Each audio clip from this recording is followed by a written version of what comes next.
ভাই বন্ধুরা, আজকে রুই মাছ পাকাবো বিদেশে, সৌদি আরবে। রুই মাছ হলুদ দিয়ে জিরা দিয়ে মাখলাম।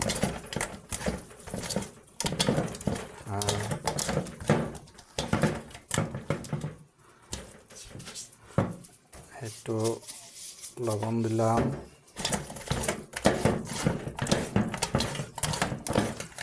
সবই আছে এখানে। যে বেগুন, আলু, ফুলকপি, বেগুন। এখন তেল দিব। কড়াই এসে গেছে।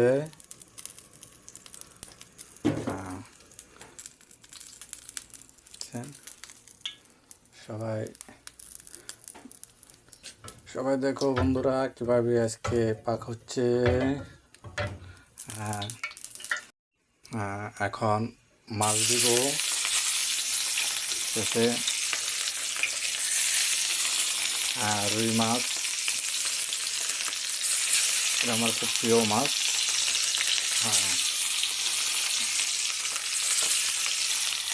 খুব প্রিয় মাছ আমার।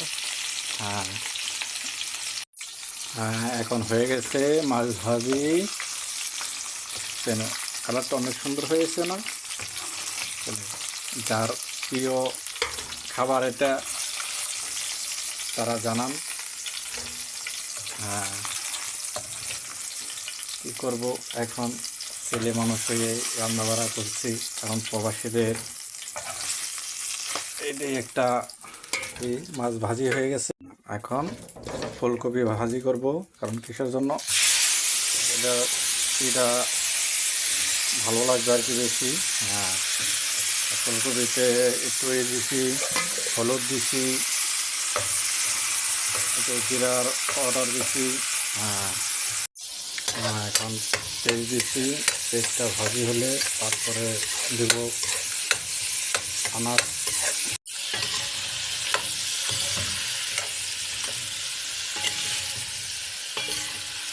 এই বন্ধুরা, কেমন হয়েছে? এখন মাছ দিয়ে দিব। এখন মাছ দিচ্ছি। তারপরে হয়ে গেছে, প্রায় আর 4-5 মিনিট লাগবে। মাছ দিয়ে দিলাম। একটু ঢাইকা দিতে হয়, তাই এই ঢাইকা দিলাম। হাই বন্ধুরা, হয়ে গেছে আমার তরকারি। রুই মাছের তরকারি কেমন হয়েছে আপনারা একটু জানাইবেন। কেমন হয়েছে তরকারিটা একটু জানাই।